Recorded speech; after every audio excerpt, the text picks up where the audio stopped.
there's a mouse there. Then another day, I see a bug on my sheet. I email all of these to the landlord, to maintenance, to everyone. I never had a response. It doesn't stop here, guys. Let's rewind to that same week. You know the week where I went to York? It was on Wednesday. Let's rewind to the Friday before that. I enter my building and there's this woman there. She tells me that she talked to the landlord and she viewed some apartments, but that she didn't really understand how to access the communal living room. I was a bit confused at first because I was like, it's pretty obvious, but because there are so many doors, maybe she doesn't remember. I don't know, I'm a friendly person and I was thinking, oh, I would like to do what someone would do for me. So basically I showed her. She just goes in, sits on my couch and is like, well, I'm just going to finish my tea and then I'll leave. This woman started telling so many stories, was making weird comments about people on the street, the way they were dressed and what they were doing. And then she said, oh, I was outside and there was a man smoking next to me and I hate smoking and it was really frightening me. My boyfriend lives right in front of here, so I'm just waiting for him to get home and I'll leave. And honestly, my thought process was like, if it was me, I would have liked someone to let me stay if I was feeling frightened. So that's what I did for her. Big mistake, don't do what I did. Sunday. And I just go to the kitchen to put my lunch stuff away. And this woman is in my living room. And I'm like, hey, did you move in? She's like, no, I didn't. And I'm like, well, are you planning on moving in or in the process of moving in? And she was like, nah, no, I'm just here. And I'm like, maybe we misunderstood each other because you can't access this living room unless you live in the apartment. She was like, no, I can't access it. Everyone can. At this point, she asked me for pet, and after I said this, she was like, I get what you're doing, go get the pets. So I was like, okay, let's get the pets. I can't tell what she's going to say, but let's get the pets. Let's see if that kind of shows her that it's not what she thinks it is. So I go, I get the pets. Then I return to the main subject and she's like, sit down, come and sit down. I'm like, okay. She's like, you're being racist.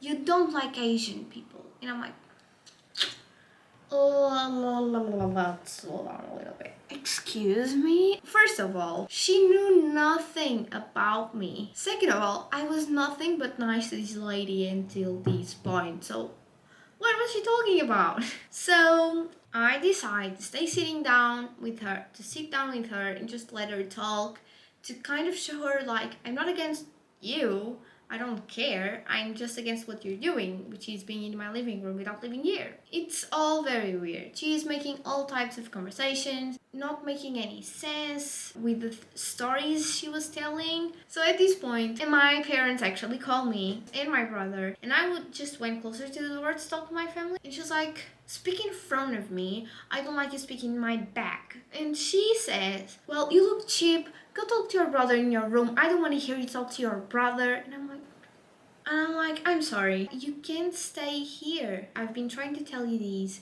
I've been nice to you. You can't be here. And I told her only tenants, people that pay rent to live in this apartment, can live in the apartment, and this is my house. I paid to live here. You can't be here. She's like, this is not your house. Your house is back in Portugal. Go back there. And I'm like, ooh, what? So my parents and my brother are all listening to this, and they're like, Rita, don't respond, go to your room and call the police. So I called the police, it was 3 in the afternoon, and they are like, this is a high priority situation, an officer should be there for like in an hour. An hour goes by, hour and a half goes by. I was on the phone with my parents the whole time, and they're like, call the police again, because what the hell, they should be there. So I call the police again, they ask me all these questions, like, what is she doing in your living room, blah blah blah blah. The core point here is, it's a stranger in my living room and she's refusing to leave. They're like, yeah, it's a high priority, all the same stuff.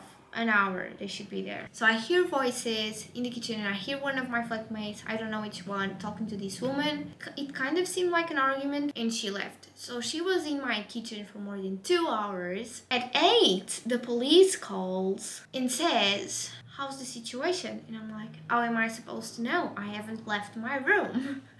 No one has showed up. And she's like, well, do you want to go to the kitchen with me on the phone and see how it is? So I go to the kitchen, the woman is not there. This person that picks up the phone and calls from the police, she's like, we don't think it's necessary for an officer to go there. She didn't seem threatening to you. She just seemed very fragile and confused. Just let us know in case it happens again. She was a stranger in my living room, refusing to leave. And they were on her side. She was clearly, and they said it, not mentally stable. So she could not be threatening in one moment, but become threatening in the other. Anyways, so this was great. I never saw that woman again, thankfully. So a little fast forward to the bedbug and mouse situation. So that next week, and those next few days, when I came from York, I slept at an hotel, and then I slept in my shower. I could not sleep in my room, and I could not sleep in the living room. Why, are you asking? Because I could not sit in my bed or anything, or anywhere in my room. I would just stay in the living room the whole day, and I saw mice there. And I actually have a video, and I'll leave it here for you. Oh, there it is. Pew, pew, pew.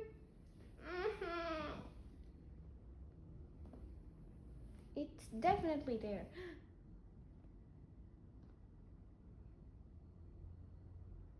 I don't know why I was making bird sounds, so let's just ignore that. I did not feel comfortable sleeping in the living room. I did not feel comfortable sleeping in my bed, so I slept in my shower. So by this time, I was trying to find another accommodation because I couldn't just do it. I found a new accommodation. I'm paying for 2 rent. My landlord keeps avoiding the problem and doesn't respond. I asked the university for help, and that's what I want to say as well, is they have all these services, and this is my experience, and I think it's a UK problem. They have all these services, all these departments, and you go to department A and they tell you go to department B. I go to department B and they say, I think you should talk to department A. And I'm like, everyone sends you everywhere, but no one actually solves the problem. So I ended up moving to another accommodation. I'm trying to terminate my contract still. I'll give you an update when I have one. Just to conclude, the company of my previous flat is Noble Design and Build. Before you move in, my biggest advice is read the reviews. And at the time, I didn't realize I read the wrong reviews. Read the reviews, make sure you're reading the right ones. I'll talk to you in another video. Don't forget to give a like and subscribe to my channel because after all of these, I deserve it. I deserve it, guys. So please subscribe and I'll see you in the next one.